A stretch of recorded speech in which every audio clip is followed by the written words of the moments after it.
अमित जी से निवेदन करूंगा कि आप अपना उद्बोधन दें। भारत माता की, भारत माता की।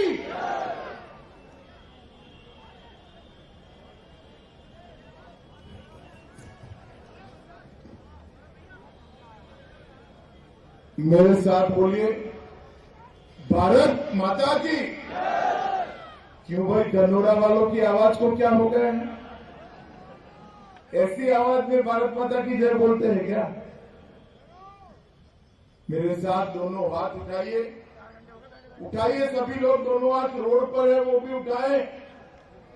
300 पार के संकल्प की मुट्ठी पीछे और प्रचंड आवाज से बोलिए, भारत माता की, भारत माता की, भारत माता की।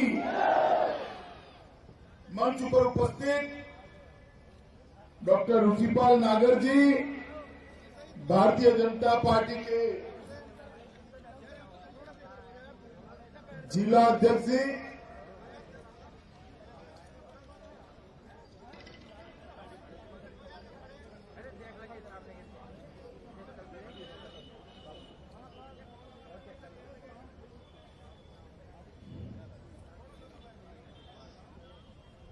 जिला के प्रभारी श्री विकास अग्रवाल जी, हमारे प्रवक्ता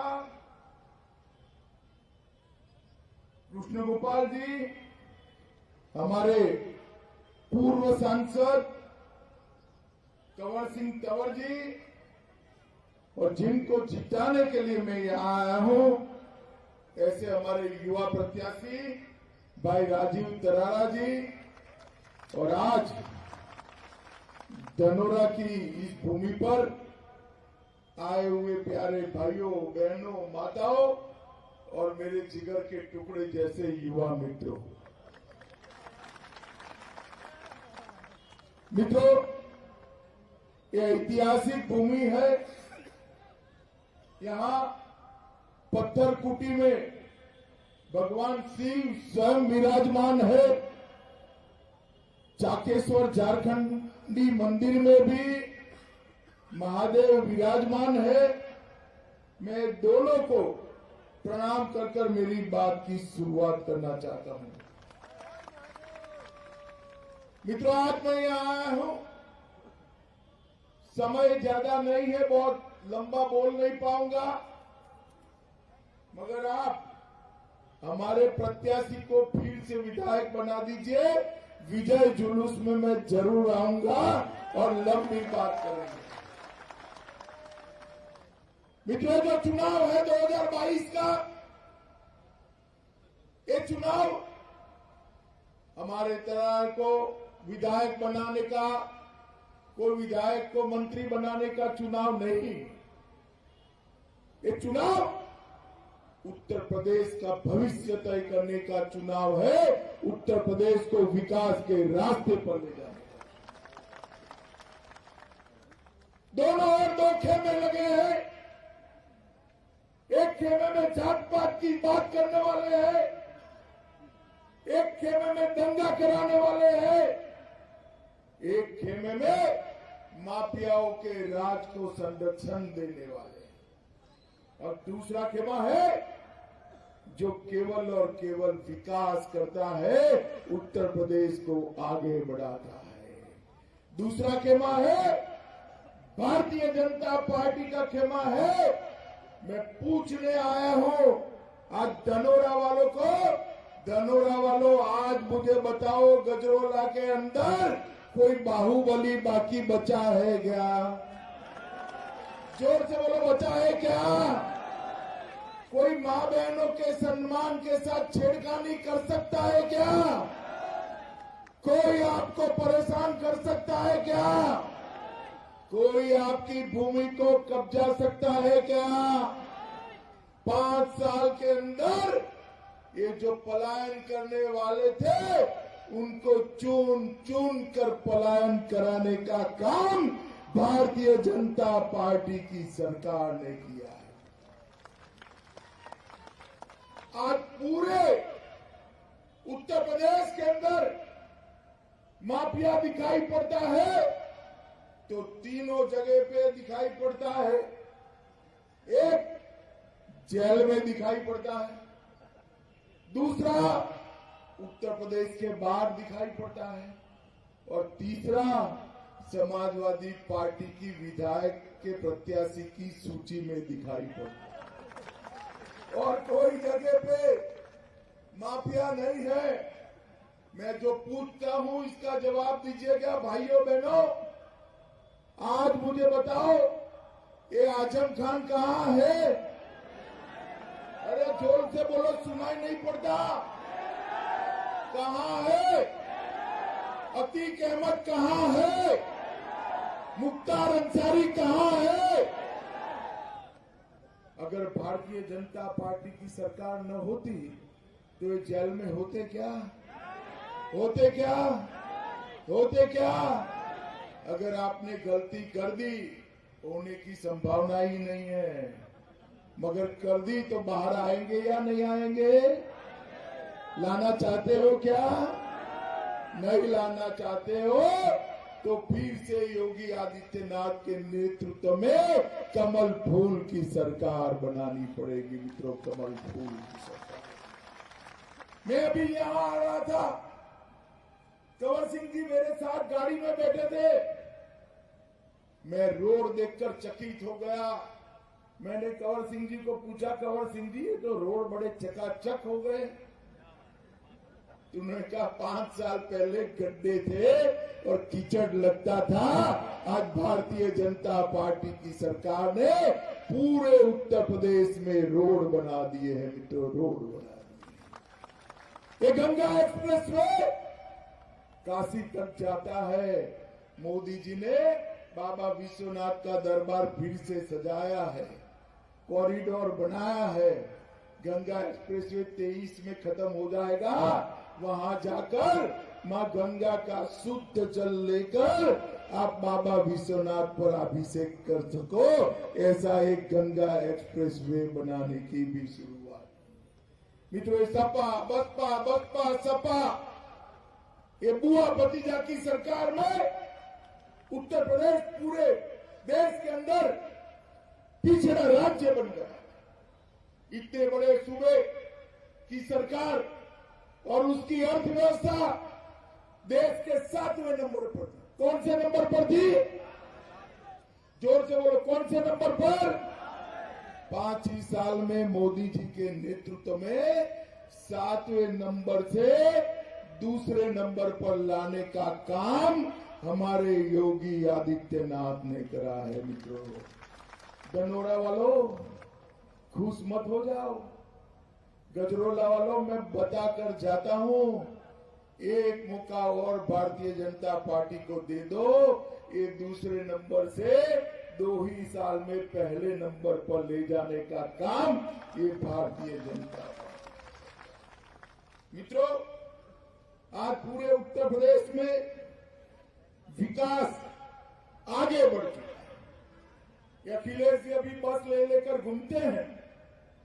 मैं पूछना चाहता हूं अखिलेश यादव जी को, अखिलेश जी आपकी सरकार थी, ऊपर सोनिया मनमोहन सिंह की सरकार थी, आपने और बहन मायावती ने दोनों ने उसका समर्थन किया था। उत्तर प्रदेश को सालाना कितना रुपया देते थे मित्रों? 2013-14 में मोदी जी की सरकार आई, उसके पहले उत्तर प्रदेश को 66,623 करोड़ रुपया एक साल में देते थे। कितना देते थे? 66,000 करोड़। बोलो जरा, कितना? मोदी जी ने अभी 22-23 का बजट रखा, 66,000 करोड़ को बढ़ाकर 1,46,500 करोड़ रुपया उत्तर प्रदेश को देने का काम करा। भैया अखिलेश, जरा हिसाब किताब लेकर आ जाओ और फिर गजरोला वालों से वोट मांगो कि हमने ये करा है, हमें वोट दीजिए। आपके शासन में केवल और केवल दंगे करने का काम हुआ। गजरोला वालों, 2012-13 के दंगे याद है या नहीं है? जरा जोर से बोलो, याद है या नहीं है? अत्याचार करने वाले बाहर घूमते थे और जो अत्याचार का भोग बने थे वो निर्दोषों को जेल की सलाखों के पीछे डाल देने का काम किया था। उत्तर प्रदेश में भारतीय जनता पार्टी की सरकार आने के बाद एक भी दंगा हुआ है क्या? बताओ भाई, हुआ है क्या? कर्फ्यू डालने में लगा है? दंगों के कारण कोई जेल में गया है क्या? मित्रों, डकैती में 70% की कमी आई, लूट में 62% की कमी आई, हत्या में 31% की कमी आई और बलात्कार में 50% से ज्यादा कमी आई है। यही बताता है कि हमने उत्तर प्रदेश के अंदर बदलाव किया है। मित्रों, मोदी जी ने उत्तर प्रदेश की गरीब जनता के लिए 1,67,00,000 गैस का सिलेंडर देने का काम किया है। 1,67,00,000। 70 साल तक किसी ने इनके घर में, गरीबों के घर में गैस नहीं भेजा था। मित्रों, 1,41,00,000 परिवारों में बिजली पहुंचाने का काम देश के प्रधानमंत्री नरेंद्र मोदी जी ने किया है और 15 करोड़ लोगों को कोरोना के कठिन काल में 2 साल तक प्रति व्यक्ति 5-5 किलो अनाज देने का काम भारतीय जनता पार्टी के नेता और देश के प्रधानमंत्री नरेंद्र मोदी जी ने किया है। 42 लाख गरीबों के आवास बनाए हैं। 2,54,00,000 किसानों को प्रति साल 6,000 रुपया, 37,521 करोड़ रुपया डायरेक्ट किसान के बैंक के अकाउंट में भेजने का काम भारतीय जनता पार्टी की सरकार। भाई, इतने सारे लोग हैं, रोड भी पूरा भरा पड़ा है। मुझे बताओ कितने लोगों ने कोरोना का टीका लिया है? जरा हाथ ऊपर करो तो। ले लिया ना? तीसरी लहर में बच गए ना? अगर कोरोना हुआ भी तो जुकाम जैसा हुआ, किसी की मृत्यु नहीं हुई। सच बात है ना? जरा जोर से बोलो भाई, सच बात है ना? ये टीका लेने में 1 रुपया देना पड़ा है क्या? देना पड़ा है? ऊपर से सरकार ने चाय कॉफी पिलाकर भेजा ना? जरा जोर से बोलो, भेजा ना? ये अखिलेश कहते थे ये तो मोदी टीका है, मैं नहीं लगाऊंगा, आप भी मत लगाइए। मित्रों, 1 महीने तक तो बोलते रहे, बाद में डर के मारे दुमक कर टीका लगा दिया उन्होंने। मगर मुझे बताओ भाइयों बहनों, बताओ, अगर हम उत्तर प्रदेश वाले उनकी बातों में आते तो तीसरी लहर में हमारी जान बचती क्या? इस प्रकार के नेता जो राजनीति करने के लिए जनता की जान को जोखिम में डालते हैं, उनको उत्तर प्रदेश का मुख्यमंत्री बनने का कोई अधिकार नहीं है। मित्रों, कोई अधिकार। मोदी जी ने 1,30,00,000 की जनता, 130 करोड़ की जनता को दोनों टीके फ्री ऑफ कॉस्ट मुफ्त लगाने का काम किया है और एक सुरक्षा का सुदर्शन चक्र समग्र देश की जनता के इर्द गिर्द खड़ा करने का काम देश के प्रधानमंत्री नरेंद्र मोदी जी ने किया। भाइयों बहनों, मुझे बताओ, एक कश्मीर के लिए जो धारा 370 थी, जो उसको भारत के साथ जोड़ते हुए रोकती थी, वो हटानी चाहिए या नहीं हटानी चाहिए? जोर से बोले, हटानी चाहिए या नहीं हटानी चाहिए? मित्रों, आपने दूसरी बार मोदी जी को प्रधानमंत्री बनाया। 5 अगस्त 2019 को मोदी जी ने धारा 370 को देश की संसद में उखाड़ कर फेंक दिया। मित्रों, उखाड़ कर फेंक। और अखिलेश बाबू क्या भाषण करते थे? खून की नदियां बह जाएगी। मेरे सामने खड़े होकर लोकसभा में भाषण करते थे। अखिलेश बाबू, आप जो कहते थे कुछ नहीं हुआ।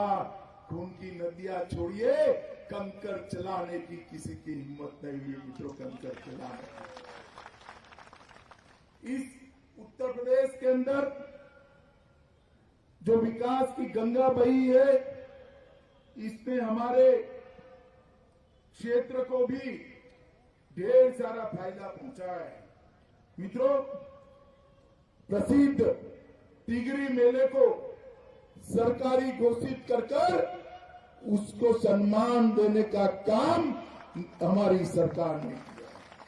मां गंगा के किनारे भी मेलों की व्यवस्था हम चालू कर रहे हैं।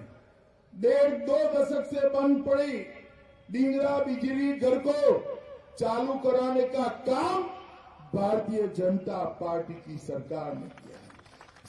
70 करोड़ से नए बिजली घर का निर्माण भी कराने का काम भारतीय जनता पार्टी की सरकार ने किया। ये नौगांव सदात के गजस्थल में राजकीय ITI का निर्माण भारतीय जनता पार्टी ने करा है। अमरोहा जनपद में 11 ऑक्सीजन प्लांट लगाए हैं। 73,000 माताओं को गैस का सिलेंडर दिया है। 1,10,000 गरीबों को घर में शौचालय बनाया है। अमरोहा जनपद में 1,32,000 लोगों के घर में बिजली पहुंचाने का काम किया है। ढोलक और बीड़ी और जैकेट बनाने के हमारे परंपरागत व्यवसाय को आज उत्तर प्रदेश की सरकार आगे बढ़ा रही है, जिससे मेरे ढेर सारे अनुसूचित जाति के भाइयों को रोजगारी मिलने वाली है। लगभग 14,000 मकान बनाए हैं और 66,000 लाभार्थियों को घर में बिजली पहुंचाने का काम किया है। माताओं, भाइयों, बहनों, मैं इतना ही कहने आया हूं। मोदी जी ने इस देश को सुरक्षित किया है। 10 साल तक 2004 से 14 तक इस देश में सोनिया मनमोहन सिंह की सरकार चली और ये सोनिया मनमोहन सिंह की सरकार सपा और बसपा के समर्थन से चली। और 10 साल में क्या हुआ? ये आलिया, मालिया, जमालिया पाकिस्तान से आते थे, घुस आते थे, हमारे जवानों के सर काट कर ले जाते। और मित्रों, देश के प्रधानमंत्री के माथे पर जू नहीं रहती थी, उफ नहीं कर सकते, हिम्मत नहीं थी, क्योंकि वोट बैंक से डरते थे, उनकी वोट बैंक से। हम नहीं डरते जी। आपने 14 में सरकार बना दी, उड़ी पर हमला हुआ, पुलवामा में हमला हुआ, 10 ही दिन में मोदी जी ने एयर स्ट्राइक और सर्जिकल स्ट्राइक कर पाकिस्तान के घर में घुसकर आतंकवादियों का सफाया। मोदी जी ने पूरे देश में, पूरी दुनिया में एक संदेश भेजा है। भारत की सीमाओं की ओर कोई आंख उठाकर देख नहीं सकता। भारत के जवानों की जान के साथ कोई खिलवाड़ नहीं कर सकता। अगर किसी ने हिमाकत करी तो उसको दंड दिया जाएगा और वो अपनी जान से चला जाएगा। ये संदेश देश के प्रधानमंत्री नरेंद्र मोदी जी ने दिया। मित्रों, आज मैं भाईचारा को जिताने की अपील करने के लिए आया हूं। इसको जिताते ही आप योगी आदित्यनाथ को भी हाथ मजबूत करेंगे और नरेंद्र मोदी जी के भी हाथ मजबूत करेंगे। मुझे बताओ, कमल के निशान पर बटन दबाओगे क्या? जोर से बोलो, दबाओगे? तरारा को जिताओगे? यहां से एक कमल का फूल लखनऊ विधानसभा में भेजोगे? मोदी जी के हाथ मजबूत करोगे? योगी जी के हाथ मजबूत करोगे? तो मेरे साथ दोनों हाथ उठाइए, उठाइए दोनों हाथ। 300 पार के संकल्प की मुट्ठी बीचिए और प्रचंड आवाज से बोलिए, भारत माता की, भारत माता की।